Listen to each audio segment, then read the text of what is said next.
प्यारे बच्चों, आज हम एक्सरसाइज 4.3 को हल करना सीखेंगे और हल करने के लिए हम द्विघात समीकरण को पूर्ण वर्ग विधि और द्विघाती सूत्र द्वारा हल करना सीखेंगे। देखिए, हमने पिछले लेक्चर में पूर्ण वर्ग द्वारा हल करना सीख लिया था। इसमें भी हम एक सवाल अवश्य करेंगे ताकि हमारी दोहराई हो जाए। और हमने द्विघाती समीकरण को भी बनाया था उसका सूत्र हल किया था और आज हम उससे अगले सवालों को करेंगे। सबसे पहले हम अपनी पिछली दोहराई के लिए 4.3 एक्सरसाइज के ये जो प्रश्न है, पहले प्रश्न का तीसरा भाग जो है हम उसको हल करेंगे। बाकी 3 भाग जो हैं आप स्वयं हल करेंगे, क्योंकि मैंने इस प्रकार के बहुत सारे उदाहरण आपको पहले समझा दिए हैं और आपने बाकी सवाल खुद अपने हाथ से करने हैं। एक सवाल मैं आपकी दोहराई के लिए पुनः करवा देता हूँ। 4x² + 4 वर्गमूल 3x + 3 बराबर है 0। अब आप देखिए, हमें इसको पूर्ण वर्ग विधि के द्वारा पूर्ण वर्ग बनाकर फिर हल करेंगे हम, ताकि दोहराई हो जाए। और आपको बताया गया था कि जो x² का गुणांक हो, जो इसके साथ गुणा हो, उस वास्तविक संख्या से पूरी समीकरण को भाग देते हैं। तो x² का गुणांक क्या है? 4। हम इस पूरी इस समीकरण को 4 से भाग देंगे। तो 4 से भाग देने पर क्या आएगा? ये तो 4 से भाग देने पर ये 4 कट जाएगा, x² बच गया। इसको भी 4 से भाग देने पर ये 4 कट जाएगा और वर्गमूल 3x बच जाएगा और यहाँ 3/4 आ जाएगा, बराबर है 0, 0 हो गया। अब आप देखिए, हम क्या करते हैं अगला स्टेप हमेशा एक ही करते हैं। जो x के साथ लगा हुआ हो उसका आधा करते हैं। x के साथ अब क्या है गुणांक? यहाँ पे वर्गमूल 3, उसका आधा, ये हो गया। फिर उसका क्या करते हैं? वर्ग करते हैं, उसको जोड़ देते हैं और उसको घटा भी देते हैं ताकि कोई फर्क ना पड़े। दोनों हो गए क्योंकि आपस में कट जाएंगे, कोई फर्क नहीं पड़ा। आगे क्या है? +3/4, तो हम 3/4 बराबर है। देखिए ना, हमने बीच में ये चीज़ जोड़ और घटा दी है ताकि कोई फर्क ना पड़े। बाकी समीकरण वही है और ये हमेशा x के गुणांक का आधा करके उसका वर्ग करके जोड़ा और घटाया जाता है। ध्यान से समझिए बच्चों, x के गुणांक का आधा किया जाता है और उसका वर्ग करके जोड़ा जाता है और घटाया जाता है। जो जोड़ा जाता है उसको हम पहले 3 लेते हैं, पहले जोड़ना है, जोड़ वाले को इसके साथ लेना है। तो ये क्या बन गया? x + वर्गमूल 3/2 का वर्ग है। a² + b² + 2ab। और इसको खोलिए, ये बनेगा 3/4। आगे क्या है? +3/4। ये आपस में कट गए दोनों तो ये बच गया x + वर्गमूल 3/2 का वर्ग बराबर है 0। ये 0 यहाँ। अब आप देखिए, इसका वर्गमूल ले लीजिए। इसका वर्गमूल लेंगे तो x + वर्गमूल 3/2 और 0 का वर्गमूल तो 0 ही होता है, इसलिए ये यूं का तो रहेगा। अब x बराबर है, क्या आ जाएगा? इसको उठा के उधर ले जाओ तो -वर्गमूल 3/2। ये इसका उत्तर आ गया। ये पूर्ण वर्ग बनाकर हल करने की विधि है। अब हमारा अगला सवाल है कि इन्हीं सवालों को आप द्विघाती सूत्र द्वारा हल करना है। और हमारे पास पहले सवाल के 4 भाग हैं। 2x² -7x + 3 पहला भाग ये है। दूसरा भाग दे रखा है हमें 2x² + x -4 बराबर है 0। तीसरा भाग हमारा जो अभी हमने किया था 4x² 4 वर्गमूल 3x + 3 बराबर है 0। और चौथा भाग है 2x² + x प्लस 4 बराबर है 0। आपको इसमें द्विघाती समीकरण द्वारा हल करना है। जब भी हमें कोई भी सवाल द्विघाती समीकरण द्वारा हल करना हो तो उस समय द्विघात समीकरण जो सामान्य समीकरण है उसके साथ हमें कंपेयर करना पड़ेगा। जैसे हम पहला सवाल लेते हैं, 1 का पहला, 2 पहले सबसे पहले हम वही स्टेटमेंट यूं की त्यों लिख लेंगे, 2x की 2 माइनस 7x प्लस 3 बराबर है 0। अब आप इसको कंपेयर कीजिए किसके साथ, जो इसका सामान्य समीकरण है उसके साथ हम इसको कंपेयर करेंगे। कंपेयर कीजिए, सामान्य समीकरण क्या है, x की 2 प्लस ax की 2 प्लस bx प्लस c बराबर है 0। आप यहाँ a, b और c निकालिए। a क्या है 2 और यहाँ पे b क्या है -7 और c क्या है 3। ये आपने हमेशा जो माइनस का चिन्ह हो वो साथ में आएगा।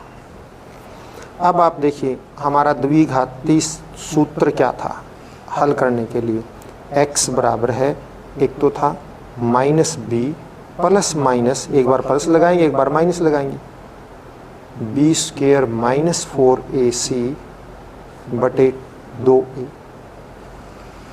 आप इसमें इसका मान अलग से निकाल के और फिर इसमें फिट कर सकते हैं। पहले आप b स्क्वायर माइनस 4ac निकाल लीजिए। b स्क्वायर माइनस 4ac क्या आएगा, b क्या है, b है -7 का वर्ग, फिर -4, फिर a की जगह 2, फिर c की जगह 3। अभी कितना बन गया, -7 का वर्ग 49 और -4 दूनी 8 दिए 24 और ये बच गया हमारा 25 आ गया। और इस b स्क्वायर माइनस 4ac का वर्गमूल लीजिए, वर्गमूल क्या आएगा, 25 का वर्गमूल 5 आ गया। ठीक है ना, आप 25 का वर्गमूल जो है प्लस माइनस 5 आता है वैसे, तो आप जो है इसको, ये 25 का वर्गमूल हमारा आ गया 5। और ये देखिए ये जो b स्क्वायर माइनस 4ac है, ध्यान देने की बात ये है, ये हमारा b स्क्वायर माइनस 4ac ये 0 से बड़ा होना चाहिए या 0 के बराबर होना चाहिए, तभी वास्तविक हल होते हैं।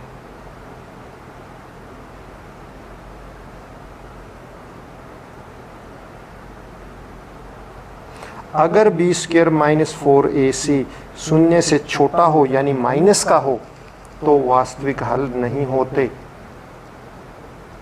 वास्तविक हल नहीं होते। और उस स्थिति में हम सवाल को वहीं बंद कर देते हैं।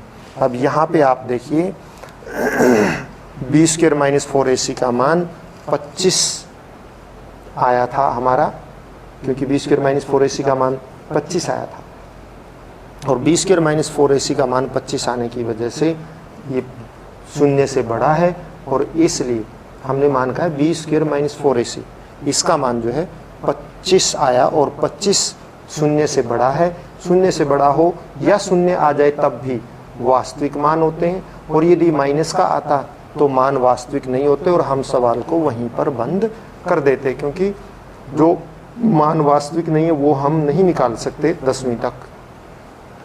तो ये 25 आया, 25 0 से बड़ा है, इसलिए इसके मूल जो है वो क्या है, वास्तविक है। वास्तविक हल होते हैं या मूल होते हैं, हल कहें मूल कहें एक ही बात है। तो हमने इस मान को यहाँ पे रख दिया। अब 25 का वर्गमूल चाहे आप यहीं पे ले लो चाहे यहाँ पे अंदर रख दो, कोई बात नहीं है। हम क्या करेंगे, अब इसको मान लेंगे x बराबर है क्या होता है -b प्लस माइनस d, इसको हम d भी लिखते हैं, इसको हम क्या कह देते हैं, d भी कह देते हैं। d अंग्रेजी से डिस्क्रिमिनेंट बनता है, उससे बना है ये, बटे 2a। और अब हम इसका मान रखेंगे -b किसके बराबर है, -7 के बराबर, तो b -7 ब्रैकेट में लिख दो, प्लस माइनस वर्गमूल 25 बटे 2 गुणा में a का मतलब 2। तो आप देखिए क्या आएगा, माइनस और माइनस बन गया प्लस, प्लस माइनस वर्गमूल 5/4। अगर आप इसका धनात्मक लेते हैं, मैं यहाँ कर देता हूँ इसको, अगर आप इसको धनात्मक लेते हैं तो क्या बनेगा, मान क्या बनेंगे, x बराबर है क्या आ जाएगा, एक तो आएगा 7 + 5/4 या फिर x किसके बराबर आएगा 7 - 5/4, क्योंकि एक प्लस और एक माइनस, एक बार प्लस ले लिया एक बार माइनस ले लिया। तो x के दो मान आ गए 12/4 और x बराबर है 2/4।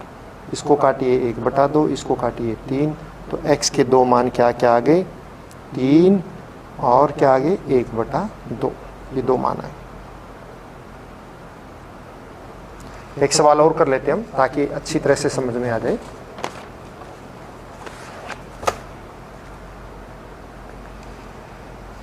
हम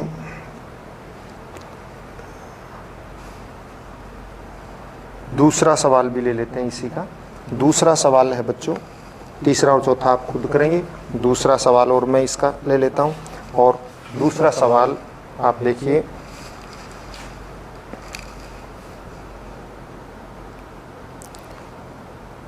दो x की 2 + x - 4 बराबर है 0। तो आप देखिए यहाँ पे a सीधा ही लिखेंगे, सवाल ऐसा करना है, a बराबर है 2, b बराबर है 1 और c बराबर है -4। अब आप इसका डिस्क्रिमिनेंट सीधा ही निकाल दीजिए, b² - 4ac यानी d निकालिए, b² - 4ac क्या बनेगा, 1 का वर्ग 1 -4 a की बजाय 2 और c की बजाय -4, तो कितना आ गया ये 1 4 चौके 16 दूनी 32, 4 चौके 16 प्लस का हो जाएगा और दूनी 32, और ये कितना मान आ गया, ये मान बन गया आपका 31, वो भी किसका माइनस का, ना सॉरी प्लस 33 हो गया, क्योंकि देखिए 4 माइनस माइनस प्लस हो गया और 4 चौके 16 दूनी 32, 1 का वर्ग 1 और आप 32 और 1 क्या बन गया, ये 33 बन गया। तो इस प्रकार से हमारा 33 आ गया, किस क्या मान, d का मान, यानी कि b² - 4ac हमारा 33 आ गया। अब आप देखिए x का मान किसके बराबर होता है, -b ± वर्गमूल d या b² - 4ac कुछ भी कह सकते हैं आप, बटे 2a, तो -b -1 प्लस माइनस वर्गमूल 33 बटे 2 a की जगह, तो क्या आ गया, ये हमारा बन गया -1 प्लस माइनस वर्गमूल 33 बटे 4। 33 तो वर्गमूल निकलता नहीं, इसको यूं का तो रख देंगे हम। तो अब x के दो मान क्या आ गए, एक तो आ गया -1 प्लस वर्गमूल 33 बटे 4 और दूसरा मान क्या आ जाएगा -1 माइनस, क्योंकि एक बार प्लस ले लेना एक बार माइनस, वर्गमूल 33 बटे 4, ये दो मान आ गए हमारे। और भी आगे सवालों के बीच में हम इसको करते रहेंगे, बाकी दो आप खुद करेंगे। अब तीसरे सवाल की ओर चलते हैं हम। दूसरा सवाल, ये द्विघात सूत्र द्वारा हमें सारे चारों हल करने हैं। हमने अभी इस प्रश्नावली में एक पूर्ण वर्ग विधि द्वारा कर लिया, 2 हमने कर लिए द्विघाती सूत्र द्वारा, और बाकी आप सभी सवालों को, सभी 4 सवालों को पूर्ण वर्ग विधि से भी करेंगे और सभी 4 सवालों को द्विघाती सूत्र से भी करेंगे। अब इसके बाद सवाल नंबर 3 आ जाता है, निम्न समीकरणों के मूल ज्ञात कीजिए। मूल ज्ञात कीजिए, आपने मूल ज्ञात करने हैं। तो कैसे मूल ज्ञात करेंगे, देखिए सबसे पहला हम पहला सवाल, 2 हैं इसमें, दोनों ही ले लेंगे हम। x - 1 बटा x बराबर है 3, और यहाँ देखिए ये हर के अंदर, और हर में x जो है शून्य कभी भी नहीं होगा, क्योंकि हर शून्य नहीं होना चाहिए। अगर हर शून्य हो गया तो हम उस समीकरण का हल ही नहीं कर सकते, क्योंकि हर में शून्य आ जाए तो उसका मान ज्ञात ही नहीं है। अब इसको हल करें, आप इस पूरे को x से गुणा कर दो तो अपने आप ही ये हो जाएगा, क्या आ जाएगा x से गुणा करेंगे तो ये बनेगा x की 2, इसको x से गुणा करेंगे तो 1 बच जाएगा, बराबर है 3 x हो जाएगा। अब आप इस 3x को भी उठा के इधर ले आओ, क्या बन जाएगा, x की 2 माइनस 3x माइनस 1 बराबर है 0। एक समीकरण बन गया सीधा सीधा। और अब इसके मूल ज्ञात करने हैं। हम इसके मूल जो है इसी डिस्क्रिमिनेंट द्विघाती सूत्र के द्वारा करेंगे। तो द्विघाती सूत्र में देखिए इसका a क्या है 1, b क्या है -3 और c क्या है -1। तो इसका d निकालिए आप, यानी b² माइनस 4ac निकालिए। क्या बनेगा, b² -3 का वर्ग -4 गुना में a गुना में -c। तो 3 का वर्ग -3 का वर्ग 9, माइनस और माइनस क्या हो गया प्लस, गुना में 4। देखिए बच्चों d का मान आ गया 9 + 4 बराबर 13। और हमें पता है d b² माइनस 4ac बराबर है किसके आ गया 13। अब बच्चों d का मान द्विघात सूत्र में रखेंगे। x बराबर है -b प्लस माइनस वर्गमूल d बटे में 2a। अब आप इसका मान रखिए, x बराबर है b का मान -3, तो -3 प्लस माइनस वर्गमूल 13 बटे 2 गुना में a के स्थान पर 1। तो अब हमारा मान बन गया x बराबर माइनस और माइनस +3 हो गए, प्लस माइनस वर्गमूल 13 बटे 2। अब आप इन मानों को अलग अलग कर सकते हैं, एक प्लस का और एक माइनस का। तो x बराबर है, एक मान आ गया 3 प्लस वर्गमूल 13 बटे 2 और दूसरा मान आ गया x बराबर है 3 माइनस वर्गमूल 13 बटे 2। ये दो मान आ गए। तीसरे का दूसरा सवाल देखिए, तीसरे का दूसरा सवाल है कि तीसरे का दूसरा भाग 1/x + 4 माइनस 1/x माइनस 7 बराबर है 11/30। देखिए यहाँ पे लिखा हुआ है कि x जो है -4 के बराबर नहीं हो सकता और x जो है 7 के बराबर नहीं हो सकता, क्योंकि यदि x -4 हो गया तो ये शून्य हो जाएगा और हर शून्य हो जाएगा तो हमारे पास कोई हल, हमें पता ही नहीं इसका मान क्या हो जाएगा। 7 हो गया तो भी ये 7 में से 7 कट के शून्य हो जाएगा और हर में शून्य हो जाता है, तो हम उस मान को ज्ञात नहीं कर सकते, हमारे लिए वो अभी ज्ञात नहीं है। तो ये चीज़ यानी शून्य हर में नहीं होना चाहिए, तो हर में शून्य ना आए, इसी करके x जो है -4 नहीं हो सकता और x का मान 7 नहीं हो सकता। अब आप इसको हल करने के लिए इस लेफ्ट साइड का लघुत्तम ले लीजिए, x + 4 और x - 7। जब आप इसको इससे भाग करेंगे तो x - 7 आएगा ऊपर, x - 7 और ब्रैकेट माइनस, क्योंकि माइनस इसलिए ब्रैकेट रख लेंगे, x - 7 से भाग करेंगे तो x + 4 आ जाएगा और बराबर है 11/30। अब आप इसको देखिए, खोलिए ब्रैकेट को, x - 7 माइनस x - 4 बटे x + 4 और x - 7 बराबर है 11/30। अब आपका ये आने के बाद आप देखिए क्या बनता है कि x माइनस का और प्लस का ये दोनों कट गए, तो क्या बच गया -11, -7 और -4 -11। और इन दोनों को नीचे गुणा करें, गुणा करेंगे तो x को इन दोनों से गुणा करो, x की 2 -7x, फिर 4 से करो +4x -28 बराबर है 11/30। ठीक, अब आप इसको दोबारा हल कीजिए, -11 बटे x की 2 -3x -28 बराबर है 11/30।